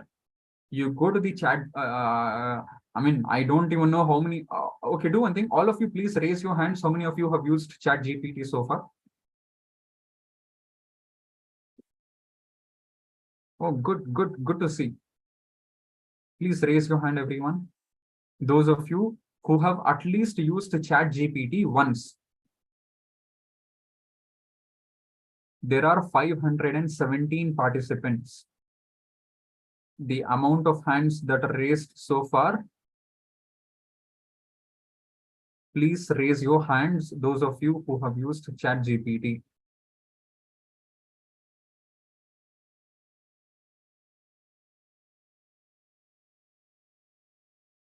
Good, some of you are using it daily. Good, Rishi. Okay, I see close to 200 hands have been raised here. That is approximately 40% of the total class. I want all of you to also get used to using all of these AI tools. Anyways, I don't want to extend this session about AI now. Go to Chat GPT, just give a prompt there. Write a LinkedIn post on how Java has achieved platform independency. Chat GPT will do the job for you. But I strongly recommend do not copy paste that as it is onto your LinkedIn page. Immediately, I will get to know it is copy pasted content from Chat GPT. I'm not telling you should not use it. After you copy it, try to add your flavor, whatever you have understood in Zabi sir's today's session. That also you should be able to do it. Am I clear with this? So very simple assignment for all of you. If you don't complete this assignment, what would happen to you? I will not tell it now. Come to the next class, I will tell you. I want all of you to create a LinkedIn post about how Java has been able to achieve platform independency. Jiske baare mein the entire discussion we have had today.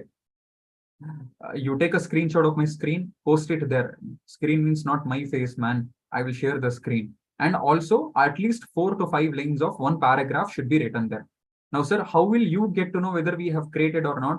So that I will be able to review your LinkedIn post. What you should do for me is, at the end of your post, I want you to tag 2 things. One, you should tag me. I am sure all of you are connected to me on LinkedIn. My name is Syed Zabiullah. You will find me on LinkedIn. Anyways, you can see my name on the screen also. Chandrasekhar, I don't have LinkedIn account. Then create it. Do I have to tell you that? Please create one. create a LinkedIn account. You should tag me at the end of your post so that I will be able to review it. Also, if I miss it, my colleagues will be able to do it. How to tag? Use the @ symbol. You on your keyboard, on the number key 2. If you use shift and 2, there is a @ symbol. @ Sayed Zabiullah, the name will pop up. Click on it. Tag is completed. Then you should also tag ExcelR there so that at least if I miss, my colleagues will be able to review it. And if you want to speak something about this free training program about EDL that is being offered to you, if you want to express your gratitude, that also you can do it so that others will also get to know what is happening with respect to ExcelR, the program that we are conducting for you. Am I clear with this, everyone? If you have any doubts with respect to the assignment, now you can ask me. Don't come to the class tomorrow and tell me, sir, we didn't understand the assignment. That is why it is not completed. Rishi, do you have any doubts?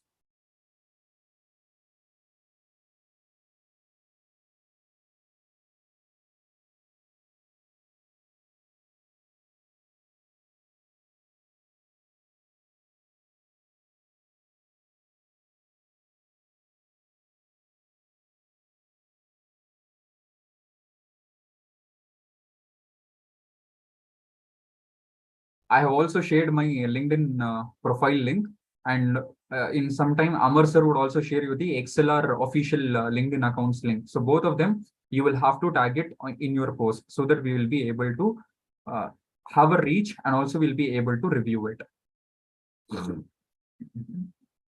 And I'm sure the YouTube audience of mine is quite smart. You will be able to find me on LinkedIn as well. So please make sure the assignment is going to be completed. Anyways, I'm going to share the screen. Please quickly take a screenshot, everyone.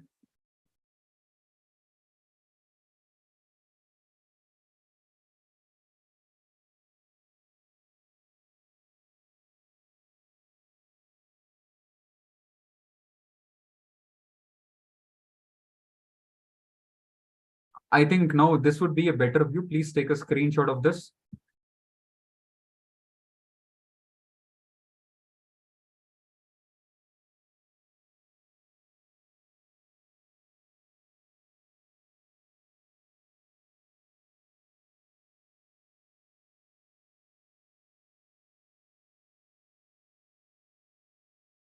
Right. I'm assuming it is completed.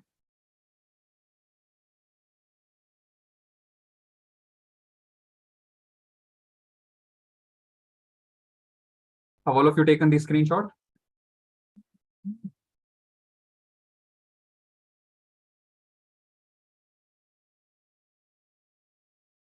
Right. Amar sir has also posted the link to the ExcelR LinkedIn account. So please make sure you follow it, and also you have to tag it.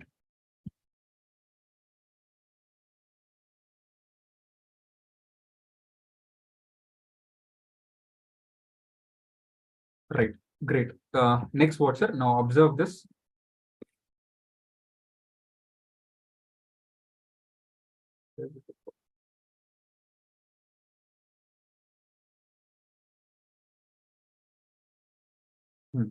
Is the screen visible? Okay.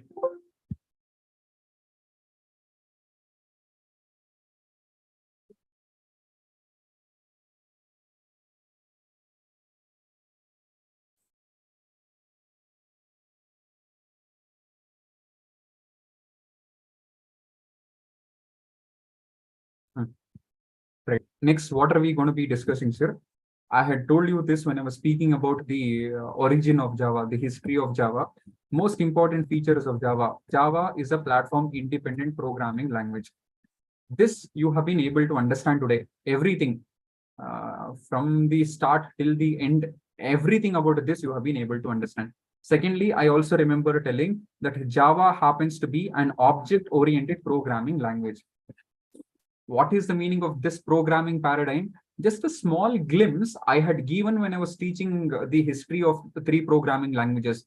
In object-oriented programming approach, you are going to consider your application as collection of objects. But that is not sufficient, because your language, Java, is an object-oriented programming language. That means it demands from us that we know more about this programming paradigm. There are something called as classes, there are something called as objects. All of those object oriented terminology we have to understand. So in the next class, what are we going to be learning, sir? We are going to be learning this important concept called as object orientation. That is what we are going to be learning. Object orientation in Java. Trust me, the next class is going to be very interesting, and we are also going to enjoy, because it is one such topic where there is a lot of humor is involved in the explanation part. You don't have to miss it. But just like how platform independence topic has taken almost 2 hours for me to explain, object orientation is also another lengthy topic. That is what I will be speaking about in next class, and after which I know my audience have been eagerly waiting for the programming part to start. Do not worry about it. I have planned the 30 hours in such a way that your foundations are going to be extremely strong. All of this conceptual knowledge is also going to be strong, and we will also do good amount of programming, and there would be hundreds and hundreds of assignments that would be given to you. But for that to happen, there is a certain roadmap here. Unlike any other companies, any other training organizations, any other trainers, first day only, I will write 80 lines of code. Not even 8% of it will go into your head. That is not the kind of training that will be done here. When I write 80, not 80, 800 lines, all 800 lines you will be able to understand. That is the motive that I have. Anyways, so I have also given you the hint as to what in the next class you're going to be learning. It is the object orientation principles. Anyways, right. Amar sir, can you please send the attendance link for the students? They will complete it. Yeah, sure. I'm sharing that. Sure. And after giving the attendance, please stay back. I had also told you there are a few couple of announcements for me to make.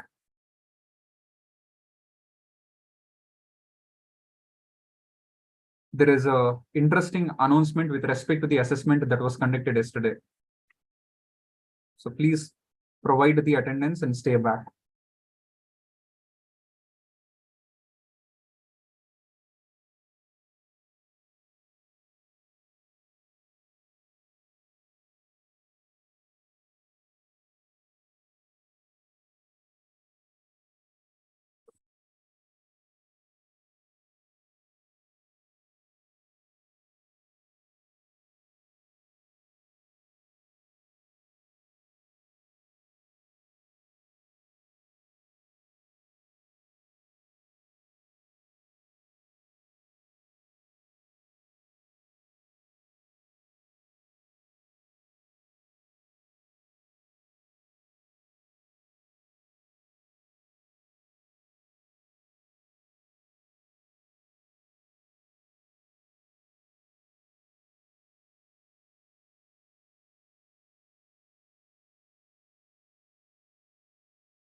Let me know if it is completed. Okay, meanwhile,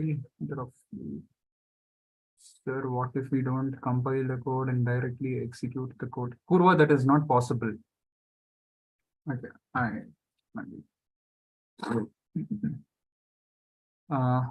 Purva, for you to execute, you need to make use of JVM. And for JVM, valid input is bytecode. You can't give your source code. So it is not possible. What about Android operating system? It does not have JVM in Oracle. No, good question. Sairaj is the one who has asked this. Now, Sairaj, you might not see the JVM on Oracle, but the Android system itself has a different virtual machine. Now, I am not sure what is the abbreviation for it. There is something called as DVM for Android. It is not JVM. but the DVM takes the bytecode from the JVM that comes inbuilt within the system. I would just uh, advise you to please read about it on the internet. I think that will clarify the question. If not, you can please ask the question once again to me.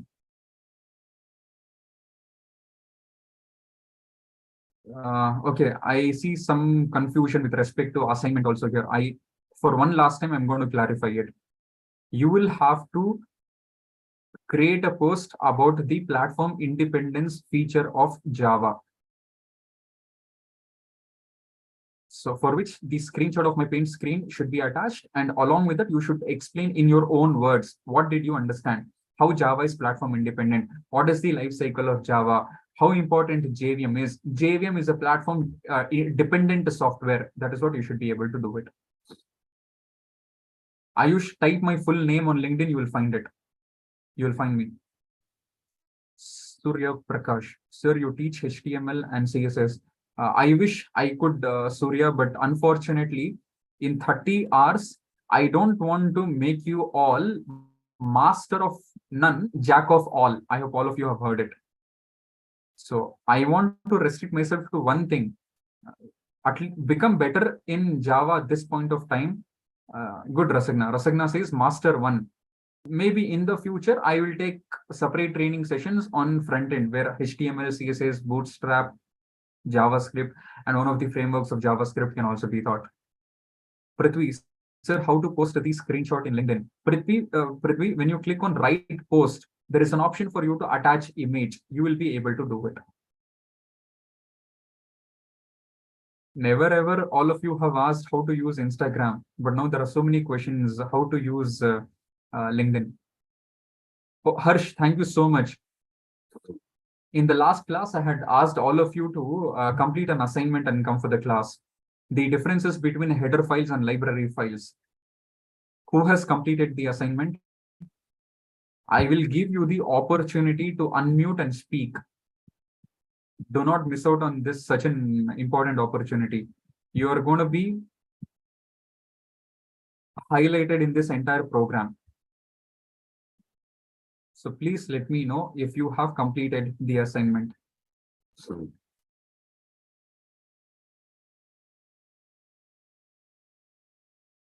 You should please send me a message in the chat box. If you raise your hands, I see some 62 people have still raised their hands. Good. I see Teja has completed the assignment.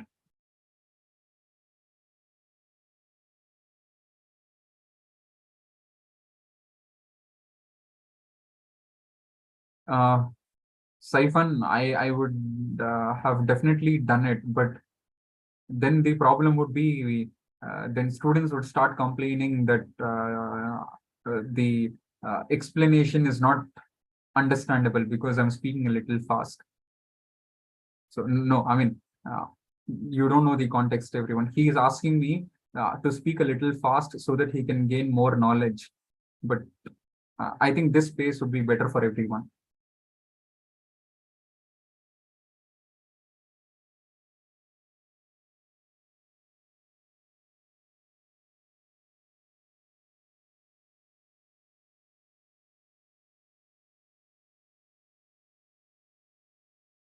Dasaradi, which assignment, Sandhya, are you talking about? Is it yesterday's or the LinkedIn one?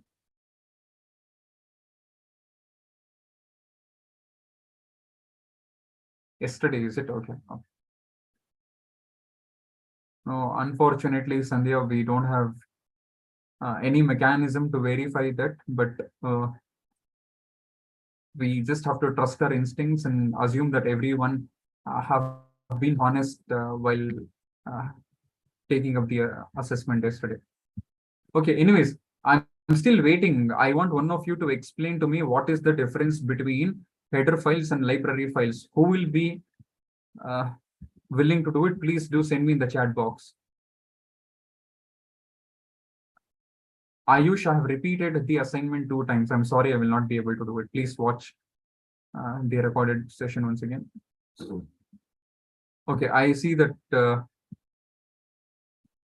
Aniket, will you be able to explain?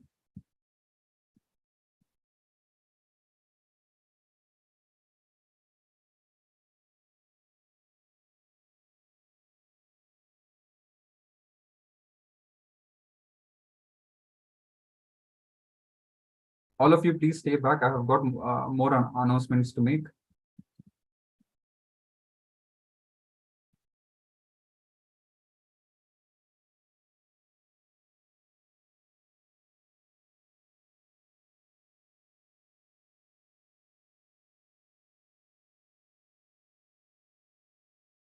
Aniket, I have given you the access to unmute. Can you please unmute yourself? Okay, sir. Am I audible? Yes, you're audible. If you want to keep your video on also, that would be fine. No, it's your call. If you don't want, you're comfortable only speaking, that is also okay with me. Sorry, sir. I'm a little camera shy. It's okay, no problem, Aniket. Please go ahead. I want to know Okay. the difference between header files and library files. Okay. Header files only contains the declaration of functions. Good. Whereas library file contains the actual code for the function. Okay, you mean to say the definition of the functions, the body of the functions? Yes. The importance of header file is that we can use the built-in functions like printf, scanf, etc. Good. If we do not include the header file and we use printf or scanf, we actually have to define the function, the how the printf should work, how the scanf should work. But if we include the header file, we can directly use the inbuilt functions. Right. Good. That's it, Aniket? Yes. Okay. Also, if I may ask you this question, in what language is the code present in header file and library files? Any idea about language. Binary. In my opinion, it's binary language. In both the files? Uh, Library files too, you should be knowing the answer because I have myself told you library files contain code in machine level language. Okay, precisely. In what language would the header files contain the code in? I believe that's in machine level language as well. Okay, no issues. You have answered most of the things correctly, and the answer to this is they would contain the code in a high level language itself. Oh, sorry. No issues, Aniket. I mean, it was good. Congratulations, Aniket. I appreciate your efforts to complete the assignment. Thank you. Thank you, Aniket.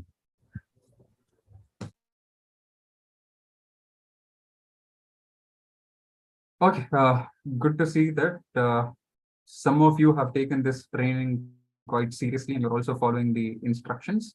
And just remind me, in the previous class, there are also a few extra information I want to speak about header file and library files. If I forget about it, you please remind me in the next classes.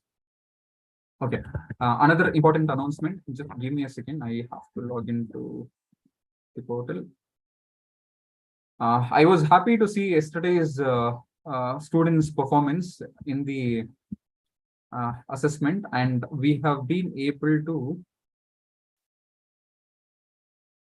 extract the result of the assignment, and these students happens to be the top 5 performers of the yesterday's assessment. Let me just share the screen here. I believe the assessment was total for 50 marks. So for out of 50 marks, these happens to be the result of those top 5 students. Good to see that there is Chinmay who has scored 50 out of 50 out of out. My wholehearted appreciation for all of, not just for Chinmay, for all of these top 5 performers. Some Aniket 49. Aniket is it the same person? Okay. Harsh Ishwar Khatri, Geeta Shri Kirtana, good 47, 47, and 47. At the same time, I know that not only these top 5 performers, many of you have been honest to yourself. Since it was a Google form, you could easily copy that question to the internet. You could copy paste the answers from the Google. You see, you can literally do whatever you want because it is ultimately going to have an impact on your career. Today, you will copy paste. Tomorrow, in the interviews, when you're taking up the assessment on platforms which are web proctored, you switch a tab, a message will be sent to the server there that you will be issued a warning for a malpractice. 3 warnings, your test will automatically suspend and you're out of the interview. So that you should not regret in the future, you should make sure you're being honest at this point of time. Anyways, now what have we got for all of these top 5 performers? There is an exciting surprise in terms of certain prize for them. Now, I don't want to reveal in front of all of you. These 5 students, if you are there in the session today, you're going to receive a separate mail from the ExcelR team about the prize for you people. So please await for it. And if you have not received it, do let me know in my future classes. I will loop in the team members and they will be able to help you. Now, this is just the first assessment. Similarly, we are not going to have any assessment in between the course. Once the 30 hours of training program is completed, at the end, a final assessment is going to be conducted. That is going to be for, let us keep it for 100 marks. There, I would like to see what your performance is going to be. I repeat, in between, we are not going to have any other surprise quiz or assessment. At the end of the training program, I believe today is our 6th day of discussion. I'm ruling out yesterday's session because it was only dedicated for assignment, the assessment. So we have got 9 more classes. Once the on the 9th class, on the last class, the assignment would be conducted and that would be the final assessment. That is where I would be most interested in your scores. All right, everyone, thank you so much. And I also apologize for the slight disruptions in between few personal things since, I mean, we are working remotely. So obviously you don't have a separate dedicated office for every employee. We do it from our homes, and there are always few personal things that would come up here and there. But I'm not apologizing on behalf of my family members. I mean, I am the last person who would try to be arrogant or rude to somebody just because they have interrupted me in between, because they have no idea what I'm trying to do currently. So suddenly there would be a need. The delivery guy unfortunately had to come at the same time, and I had to share the OTP with the person. And I also have running nose from morning, so here and there. So if it has disturbed the class in any way from on my behalf, I'm apologizing for it. Otherwise, I believe the most important feature of Java, about which there is so much of hype on the internet, but nobody till date. I mean, of course, there might be some exceptions. It could be a YouTube video. It could be anywhere on the internet, any website. They have not been able to understand a layman as to what the platform independency feature of Java is. And I'm sure most of you here would be learning this concept for the first time and you have understood it thoroughly. There is absolutely no loopholes in your understanding. All right, then it's already 9:20. Of course, by the time I started the class also today, it was 7:15. I was waiting for everybody to join. I could see there at least some 100 of them had joined after 5 minutes. So please make sure you're punctual to the class. And another important announcement, I see that some VIPs are already leaving the session. Tomorrow, there would not be a session conducted. I repeat, tomorrow there is a holiday for all of you. I mean, of course, the holiday had to be Saturday, Sunday, and Monday, considering the fact Monday happens to be Gandhi Jayanti. But we decided we will prepone the holiday. Instead of Saturday, Sunday, Monday, we will give the participants Friday, Saturday, Sunday. Also, because of some personal commitment, my availability is also a matter of concern tomorrow. So Friday, Saturday, Sunday, you will not have any classes. Though I know that Monday, most of you might not even have colleges because it is an official holiday, Gandhi Jayanti it is. But Monday, definitely our evening session would be conducted. So please make sure you remember the schedule for the classes. Tomorrow, no class. Of course, in the weekends also no class. But Monday evening, class would be conducted. So please make sure you don't miss the class. Is that clear, everyone?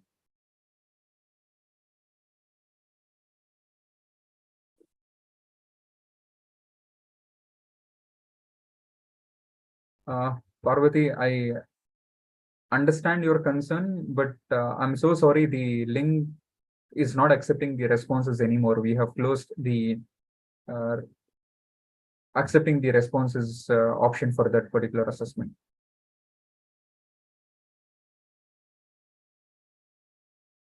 All right then.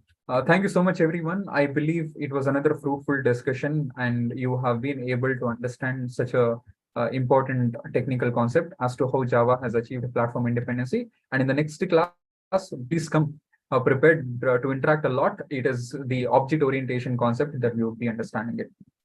Thank you so much, everyone, for patiently listening to me for more than 120 minutes, for more than 2 hours. We shall meet next after 3 days. Monday evening is when we are going to meet. Utilize your time. Do not waste your time. And please make sure the LinkedIn assignment is also completed at the earliest. Do not forget to tag both ExcelR as well as me so that we'll be able to review your LinkedIn post. Thank you so much, everyone. Have a great weekend. Ensure that you're utilizing this weekend to learn things. There are so many free available resources on the internet. It could be YouTube videos, it could be some technical articles on the internet. Please utilize it and take care of yourself, take care of your family members. We shall meet next on Monday evening. Thank you so much, everyone. Amar sir, over to you if there is any other announcement for the students. Yeah, nothing from my side. All right then. Yeah. If from the students end also, if you don't have any other queries for both me as well as to Amar sir, anything with respect to the LMS portal, please do put it across to Amar sir. You will find all the recordings of these sessions also on the LMS portal. Yes, guys, if you have any query or question for me or ExcelR team, just let me know. I will take it up, or else we'll wind up the session. Rajesh Bhatt have one question. Yes, please, Rajesh. Ranjesh, sorry. Yes.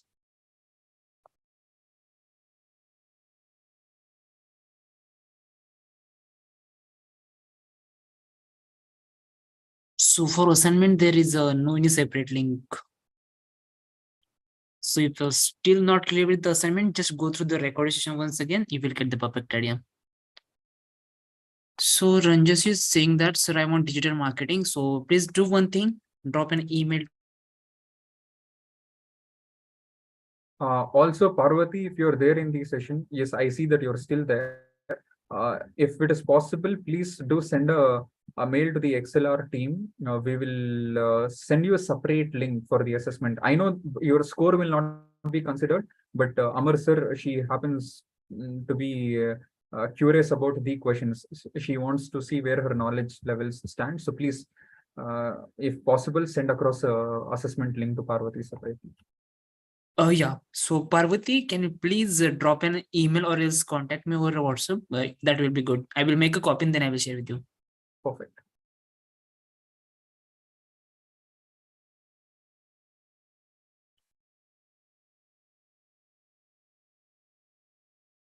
Parvati, you will have to send the email to us. Your email ID would not be sufficient. You please send across an email to either Amar sir or anybody to the ExcelR team. They will send you the assessment link. Parvati, I'm sharing the email ID and my contact number with you. As per your convenience, just drop me an email or else message. I will take it up, okay? Just I shared with you in the chat box. Please note it down. So YouTube peoples. So there is one question, when we will receive the certificate for this course? So don't worry, we'll explain all these questions regarding to the certificates in the last day.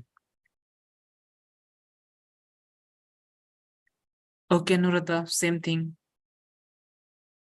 Sir, please to send me the assessment link, sir, yesterday due to an internet connection. So guys, those who are looking for assessment, so I will make a copy separate for you. So just do one thing, drop an email to edl@excelr.com. Okay. I'm sharing that email ID with all of you guys. Yes, I shared that. Okay, you're welcome, guys. No problem. Aniket, sir, can we leave? Yes, guys, if you don't have any query or question, you can leave and we'll meet you on Monday. So enjoy your weekend and keep practicing as well.